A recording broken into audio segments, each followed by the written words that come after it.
Tired of the everyday routine? Ever dream of a life of romantic adventure?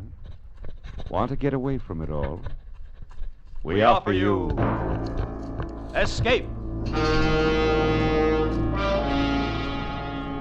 Escape, designed to free you from the four walls of today for a half hour of high adventure. You are alone and unarmed in the green hell of a Caribbean jungle. You are being trailed by a pack of fiercely hungry dogs and a mad hunter armed for the kill. A mad hunter who believes that you, a human being, are the most dangerous game. The Columbia Broadcasting System and its affiliated stations present Escape, produced by William N. Robeson and directed tonight by Richard Sanville. Escape, carefully planned to free you from the four walls of today. Free you for a half hour of high adventure.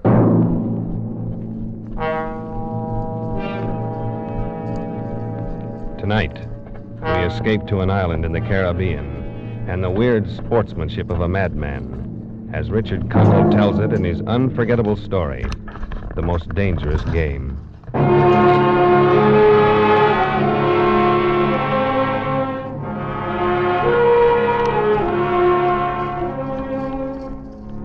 My name is Rainsford. You may have heard of me.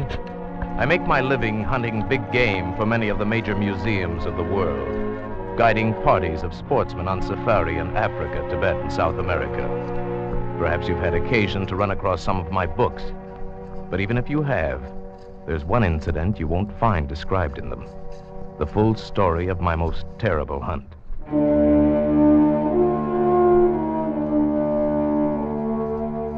It all began on board a private yacht en route to Rio.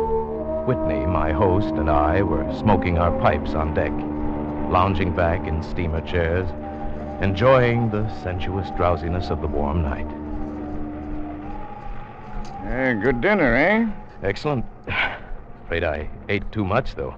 Care for some gin rummy? Oh, no, I don't care to move. All right.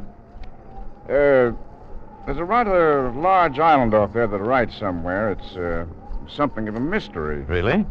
Oh, I didn't know. What island is it? The old charts call it Ship Trap Island. Suggestive name, isn't it?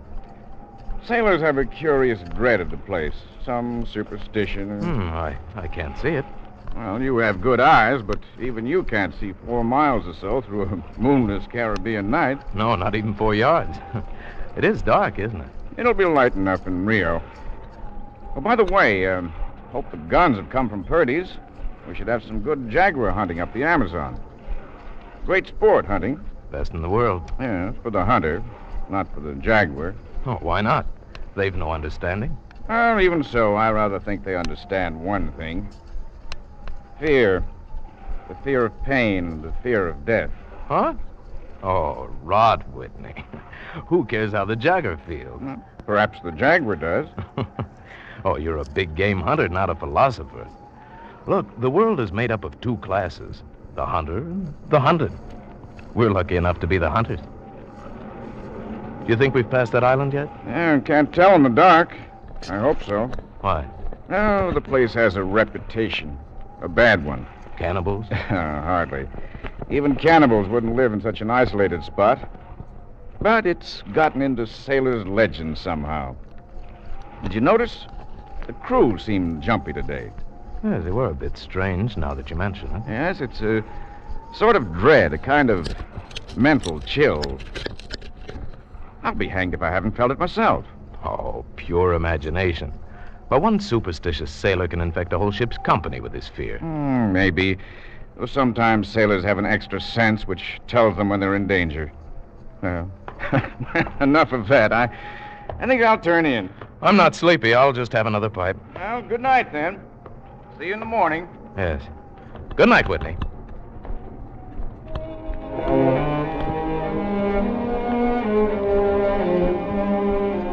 It was very dark. So dark I could have slept without closing my eyes. The night would have been my eyelids. I puffed at my pipe, got drowsy. Then I was wide awake. A gun out there in the water, a gun. I sprang to the rail, strained my eyes in the direction of those shots, but I couldn't see a thing. I leaped up on the rail to get better elevation, and my pipe, striking a rope, was knocked out of my mouth. I lunged for it, and tight fingers closed around my heart as I realized I'd reached too far and lost my balance.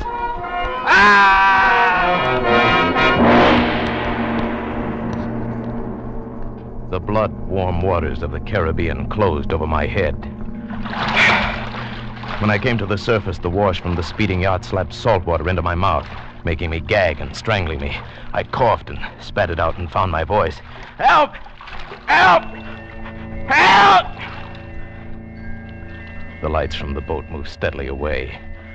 They quickly became faint fireflies.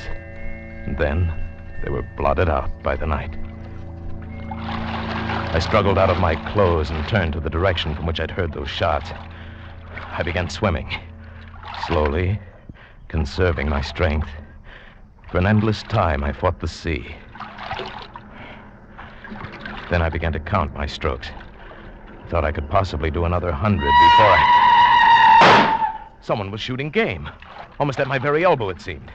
Gave me fresh vitality. I swam toward the sound. Then I was in the breakers. In another moment, I was dragging myself from the swirling waters, pulling myself hand over hand onto the narrow beach, gasping, panting for breath. I saw that the dense jungle came down to the edge of the cliff, and I was on land, on blessed land, safe on the soft, warm sand.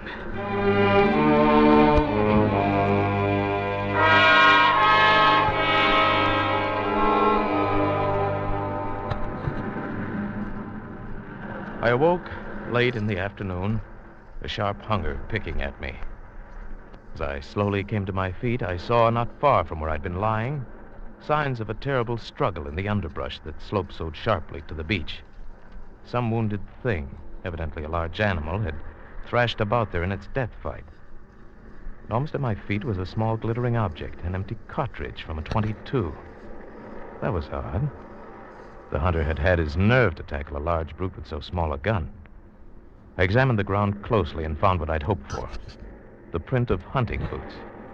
They pointed up toward a recess in the cliff, and I hurried quickly after them, for night was beginning to settle on the island.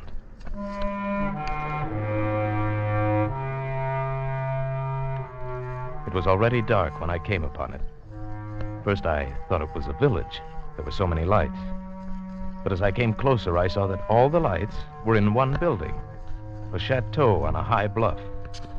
In a few moments, my bare feet were padding up stone steps, and I stood in front of the massive oaken door.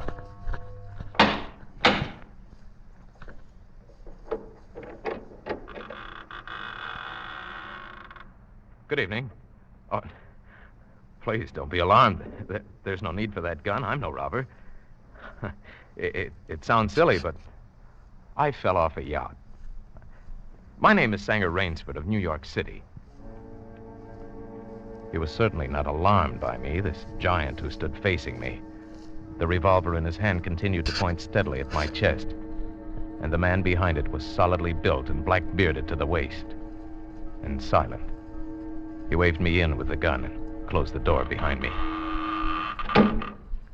I was in a huge hall, but there was no time to look around. Another man was coming down the broad marble stairs, an erect, slender man in evening clothes. I stepped toward him. I've just been explaining to this chap that I've had an accident. My name is Sanger Rainsford. It is a great pleasure and honor to welcome Mr. Rainsford, the celebrated hunter, to my home. Wow, thank you. I've read your book on hunting snow leopards in Tibet. I'm General Zarov. Believe me, General, I'm very happy to see you. All right, Ivan, you can put down that gun. This gentleman is a guest.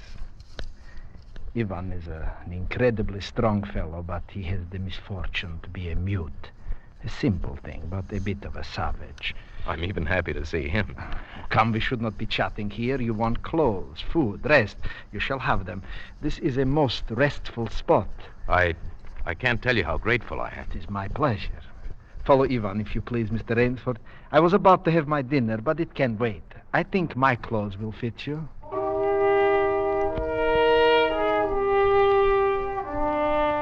I followed the man into a huge beam-ceiling bedroom with a canopied bed large enough for 6 men. Ivan silently laid out an evening suit, and as I put it on, I noticed that it came from a London tailor. And Whitney'd call this place too isolated even for cannibals. I went downstairs and sat down opposite Zaroff in a dining room that suggested a baronial hall of feudal times. The food was excellent. Perhaps you were surprised that I recognized your name, but I read all books on hunting, published in English, French, and Russian. I have but one passion in life, and that is the hunt. Why, I notice you have some wonderful heads here. Well, that Cape Buffalo over there is the largest I've ever seen. Oh, that fellow. Yes, he charged me, threw me against a tree, fractured my skull. But I got the brute.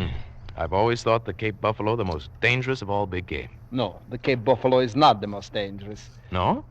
Here in my preserve on this island, I hunt more dangerous game. Oh, is there big game on this island?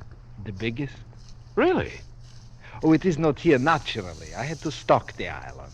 Well, what have you imported, General? Tigers? No. Hunting tigers ceased to interest me when I exhausted their possibilities. There is no thrill left in tigers, no real danger. I live for danger. Cigarette, Mr. Rainsford. Please. We will have some capital hunting, you and I. But what game? I'll tell you. You will be amused, I know. I think I may say in all modesty that I have done a rare thing. I have invented a new sensation. May I pour you another glass of port? Thank you. I have been a hunter all my life, but after many years of enjoyment, I found that the hunt no longer fascinated me. It had ceased to be what you call a sporting proposition. I always got my quarry, always. And there is no greater bore than perfection. Then you were a very good hunter, General. No, I had merely discovered that the animal has nothing but his legs and his instincts. Instinct is no match for reason. When I realized this, it was a tragic moment for me. As I told you, I love to hunt. And then it came to me as an inspiration what I must do. And that was? I had to invent a new animal to hunt. A new animal? Why, you're joking. I assure you I am not, sir. A new animal, and so I found one.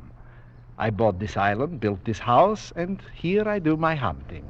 The island is perfect for my purpose. There are jungles with a maze of trails in them, hills, swamps. And the animal, General Zaroff? It supplies me with the most intense excitement of all. I never grow bored now, for I have a quarry with which I can match my wits. An ideal quarry, with courage, cunning, and above all, reason. But no animal can reason. My dear fellow, there is one that can. I can't believe you're serious. But there's some grisly joke. Of course I'm serious. I'm speaking of hunting. You're speaking of murder. Surely your experience isn't the Did not war. make me condone cold-blooded murder. I'll wager you'll forget your notions when you go hunting with me. Why, you've a genuine new thrill in store for you, Mr. Raines. Thank you. I'm a hunter, not a murderer. Oh, dear me, that unfortunate word again. But I hunt the scum of the earth, sailors from tramp ships, lascars, mongrels. Where do you from get them? This island is called Ship Trap. There is a row of lights out there on the reef which indicate a channel where there is none, only rocks. I control the lights from my tower. You wreck their ships and then you shoot down the men. Oh, but I treat my visitors with every consideration. They get plenty of good food and exercise. They get into splendid physical condition. You shall see for yourself tomorrow. Would you like some more port, please? What shall I see tomorrow? We'll visit my training school. It's in the cellar. I have about a dozen there now. Sailors. Inferior lot, I regret to say. More accustomed to the deck than the jungle. Ivan, we'll have our coffee now. Thick Turkish coffee, Mr. Rainsford. Very good. No. Is your appetite quite gone? No coffee, thank you. Just one, Ivan. It is a game, you see. I suggest to one of them that we go hunting. I give him 3 hours start. I am to follow, armed only with pistol of smallest caliber and range. If my quarry eludes me for 3 whole days, he wins the game. If I find him, he loses. And if he refuses to be hunted? Oh, I give him the option. If he won't hunt, I turn him over to Ivan here. Ivan once served as official executioner to the Great White Tsar, and he has his own ideas of sport. Invariably, they choose the hunt. And if they win? To date, I have not lost. I don't wish you to think me a braggart. Once did almost win. Eventually, I had to use the dogs. The dog? Yeah. Just step over here to the window a moment. I want you to see my courtyard. Go ahead, Mr. Rainsford. Open the window, please. And I have a dozen, as you can see. They are let out at 7 every night. If anyone should try to get into my house or out of it, well, it would be regrettable. And now I want to show you my new collection of heads. Will you come with me to the library, please? I hope you'll excuse me tonight. I'm really not feeling at all well. Oh, I am sorry. You need a good, restful night's sleep. Tomorrow you'll feel like a new man, and then we'll hunt. I wonder at the promising prospect. But I was already hurrying from the room and up the marble stairway. I heard him calling after me. Sorry you can't go with me tonight. I expect rather fair sport, a big, strong native from west coast of Africa. He looks resourceful. The bed was good. I was tired, but I didn't sleep. I didn't toss or turn. I didn't move. I just lay rigidly in one spot, my eyes on the ceiling, my arms tight against my side, my breathing slow and heavy, my mind empty, waiting. The inky black was just beginning to dissolve. A thin line of gray was just beginning to seep insidiously into my room when Zaroff found his quarry. Then, I suppose I slept. When I awoke, the sun's shadows were already slanting through my room. Must have been well after noon. I came down to find General Zaroff pouring himself a glass of brandy by the sideboard. Mr. Rainsford, feeling better, I trust? Yes. I wish I could say the same. No, I'm not well. Hunting was no good last night. He made a straight trail, offered no problems at all. General, I want to leave the island at once. Mr. Rainsford, tonight we will hunt, you and I. No, General. I've told you I will not hunt. I beg you to reconsider.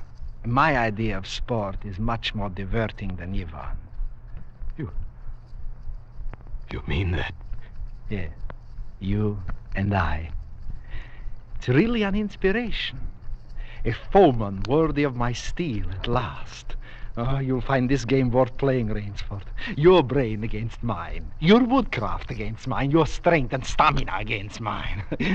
Outdoor chess. And the stake is not without value, eh? And if I win? If I do not find you by midnight of the third day, then I'm defeated. My sloop will place you on the mainland near a town. Oh, you can trust me. I give you my word as a gentleman and as a sportsman. Of course, you in turn must agree to say nothing of your visit here. I'll agree to say nothing of the kind. Well, in that case, well, why discuss it now? 3 days from now, we can chat about it over a bottle of Veuve Clicquot. Unless...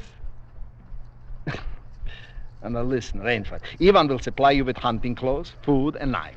I suggest you wear moccasins. They leave a poorer trail. I suggest, too, you avoid the big swamp in the southeast corner of the island. There's quicksand there. And now you'll want to start, no doubt. I shall not follow until dusk. Hunting at night is so much more exciting than by day, don't you think, Mr. Rainsford? Good hunting.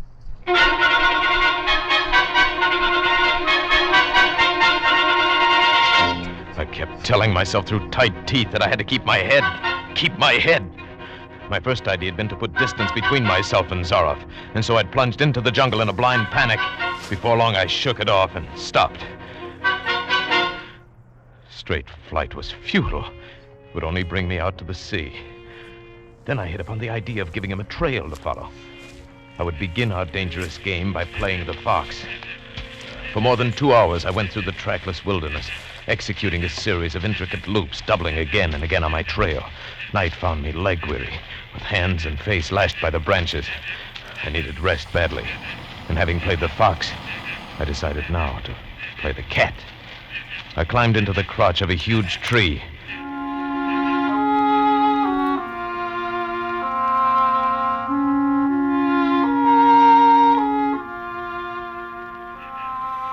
An apprehensive night crawled slowly by like a wounded snake. Then at dawning, a startled bird suddenly screamed, and I flattened against the bough. Through a screen of leaves as thick as tapestry, I saw the general. He came slowly, his eyes fixed on the ground. Almost beneath my tree, he paused and went down on one knee, studying the ground.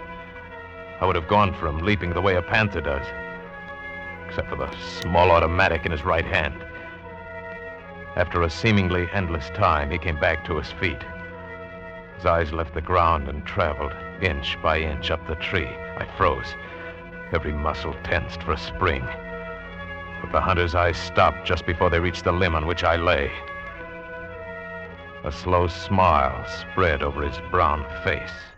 Oh, Rainsford, where can you have gone? Wherever are you, you clever dog? I simply must go home and lie down a bit to think this over. The pent-up air burst hotly from my lungs as he turned back and disappeared. So, the general was playing with me, was saving me for another day's sport. Zaroff was the cat, and I was the mouse. In that moment, I knew the real meaning of terror. I slipped from the tree and set off into the woods. I'd only gone a few hundred yards when I found a huge dead tree leaning against a smaller living one. I pulled my knife from its sheath and set to work.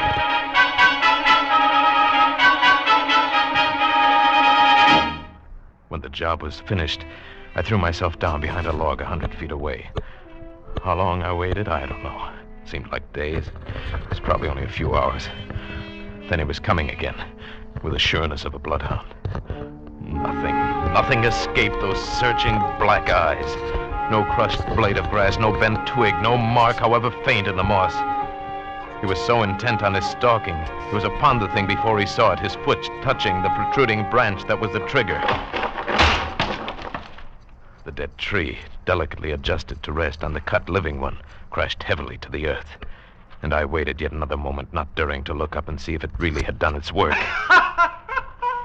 Rainsford, if you're within the sound of my voice, let me congratulate you. There aren't many men who know how to make a melee man-catcher. I am a lucky man, Rainsford. My reflexes are still good. Did you see me spring back even while it was falling? Rainsford, can you hear me? You are proving interesting. I'm going back now to have my wound dressed. Don't be alarmed. It's only a slight one. I shall be back. I shall be back.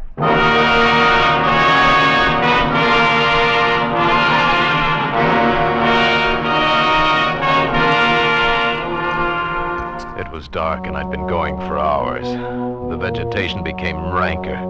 Insects were biting me savagely. And when mud began sucking viciously at my feet like giant leeches, I knew where I was. About to enter the death swamp with its quicksand. However, the softness of the earth gave me an idea. I stepped back about a dozen paces out of the quicksand and began to dig. When the pit was above my shoulders, I climbed out, and from some hard saplings I cut stakes, sharpening them to a fine point. I planted the stakes at the bottom of the pit, with their points up. With flying fingers, I wove a rough carpet of weeds and branches, and with it I covered the mouth of the pit. Then, wet with sweat and aching with tiredness, I crouched behind the stump of a lightning-blasted tree. I heard the padding sound of feet on the soft earth. I knew he was coming. The night wind brought me the perfume of the general's black cigarette. Although I could see nothing, it seemed to me that he was coming with unusual swiftness, that he was not feeling his way along foot by foot. In one brief moment, I lived an entire year. Then I heard the sharp crackle of breaking branches as the cover of the pit gave way.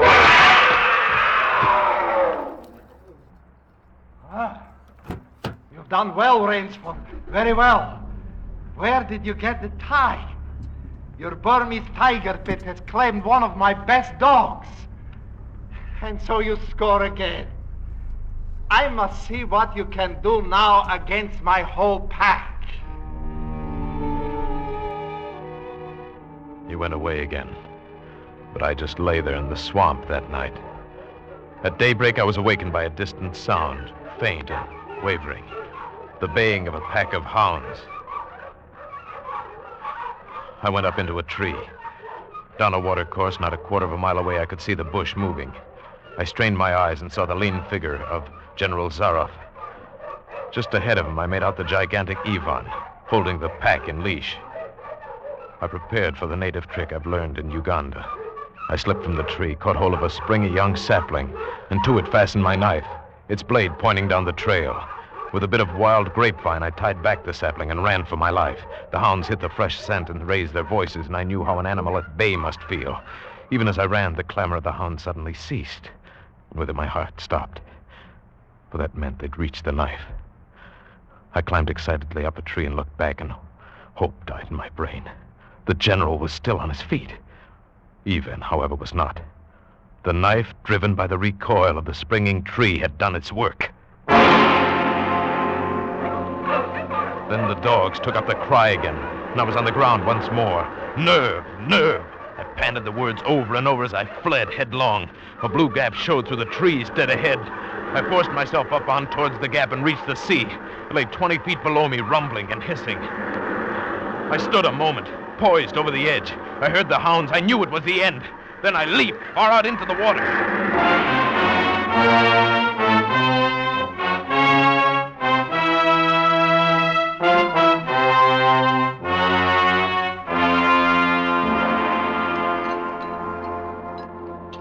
Well, it's been a busy day, eh, Adam? A busy day. Oh, down, Adam, down. What's the matter, my boy? Hungry? All right, catch. It's quite a day. Not perfect, of course. 2 slight annoyances. One is it will be difficult to replace Ivan. And the other, well, our quarry escaped us, didn't he, Adam? But then, of course, the American didn't really play the game. So we won't count it. We won't count it at all. All right, my boy. That's enough for now. Out you go with the rest. Better luck another time.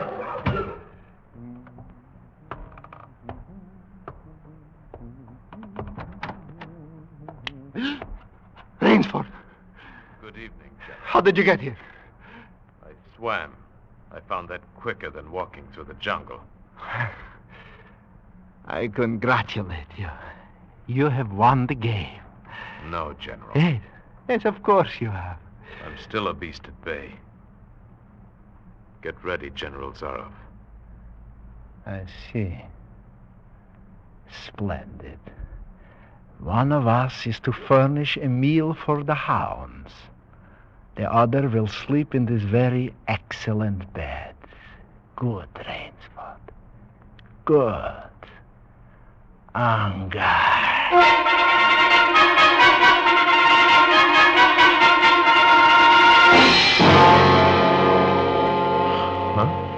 The general was right. Never before in my life had I slept in a better bed.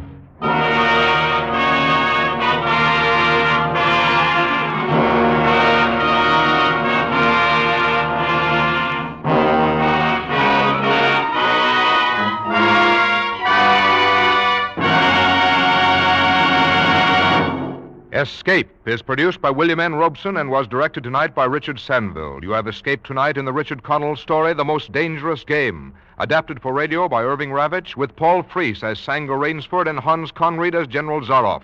The special musical score was conceived and conducted by Cy Feuer. Next week, You're sitting at the throttle of a speeding locomotive, screaming around the curves of a mountain gorge, racing against time with death at your shoulder. Next week, you're the engineer of the Yellow Mail.